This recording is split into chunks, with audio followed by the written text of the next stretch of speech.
Wherever you are on your journey, I'm so glad you found your way here. We live in a world where truth is subjective. It is hard to have objective truths these days. Everything is up for interpretation. Our beliefs, our experiences. Your truth is your truth, my truth is my truth. As much as I want to value and honor that freedom we are given, I have found it so important that your truth is rooted in more than just yourself and your own beliefs. Without some kind of foundation for our perspectives, we can begin to see things through whatever lens we like. While that may seem attractive in the short term, I think it can do more damage than we realize in the long term. Our lenses are so easily formed by the world around us. Our lived experiences, personal preferences, the way we were raised, the culture we grew up in, and the voices and opinions of others all shape how we view things. So yes, it makes sense that everything feels subjective. But this is where I've seen how important it is to stay rooted in God. If I am rooted in myself, others, or the ways of this world, I can very easily get lost and out of alignment. But when I am rooted in Him, something shifts. It's no longer all subjective. I begin to see through His lens, and I am more fulfilled and at peace. His perspective is always the answer. Oftentimes, I find myself searching for answers. I want to know the truth, the right way. But who says what the truth is? Who decides which way is the right way? Is it people in positions of power and authority? Science? Your well-educated uncle? The latest expert on Instagram? The government? Take a second to think about who you look to for truth, and more importantly, why. Who gave them their authority? I'm not saying it is wrong to trust credible sources. There are certainly plenty of them. But it is so important to stay aware of the noise, the voices, and the influences around you. Because if you are not careful, they will slowly and subconsciously begin to shape your perspective. I've felt this happen to me. I've been influenced by the people and voices around me many times in my life. Especially when you are young and open-minded, it is easy to be influenced. I am so grateful for how God met me there and taught me discernment, built my confidence, and gave me a voice to ask better questions. At one point, I was becoming another sheep, falling in line with those in power and authority. But with the confidence only God could give me, I learned to question things, to challenge the status quo, and most importantly, to bring things to Him instead of putting pressure on myself to have all the answers. In that process, God began showing me just how powerful my perspective is. With great power comes great responsibility, and with great responsibility comes challenges. It is not easy to keep your perspective from being shaped by everything around you. It is not easy to resist what is right in front of you, or the voices, some of them even valid, that offer a different way to see something that isn't aligned with God. Let me give you an example so this doesn't stay abstract. Have you ever had one of those days when you feel like complaining about everyone and everything around you? We all have. But we have to be careful because what we seek, we will find.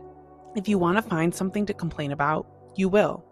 If you want to find a reason to be offended, you will. If you want to see everything lacking in your life, you can easily point it out. And suddenly, you start seeing everything through a lens of self-pity, dismay, and lack. That kind of perspective leaves you feeling empty, cold, and bitter. Is that how you want to live? I know that is not how God intends for us to live.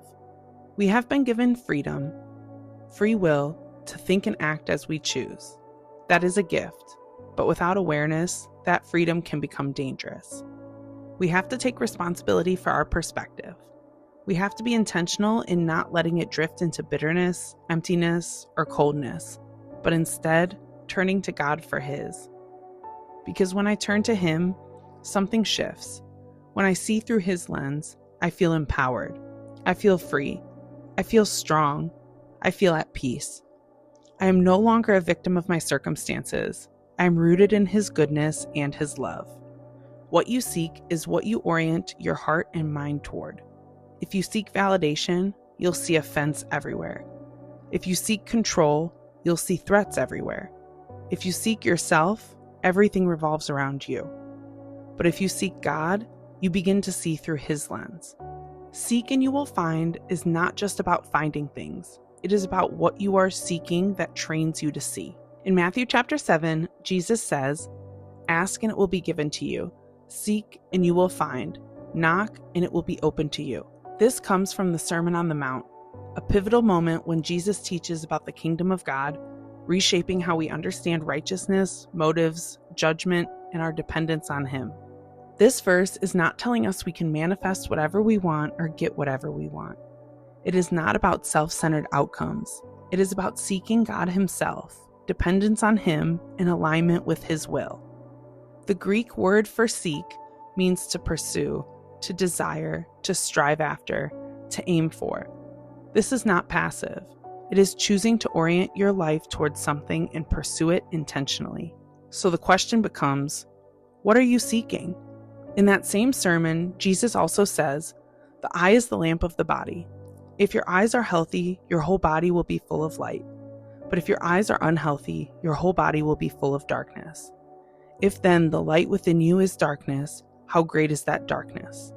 Matthew 6:22-23. What we see, our lens, shapes everything. If your eyes are healthy, your whole body is full of light. If not, everything feels dark.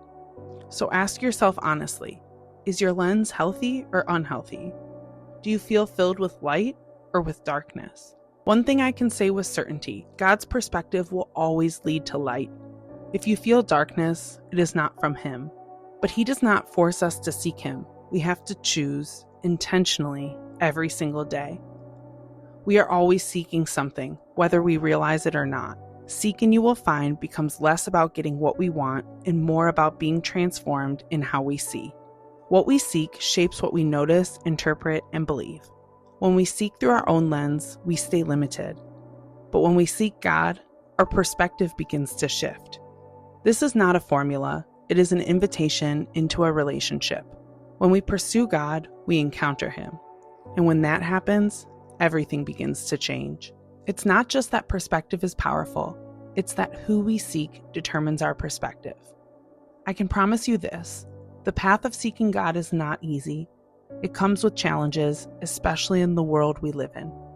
But I have never felt more aligned, more purposeful, or more at peace than I have since surrendering my ways and following Him. It is something I must choose every day.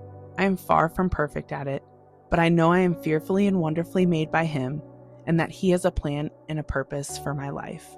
And because of that, I can endure what comes. I have told you these things so that in me you may have peace. In this world you will have trouble, but take heart, I have overcome the world. John 16:33. With love, Godly Girl.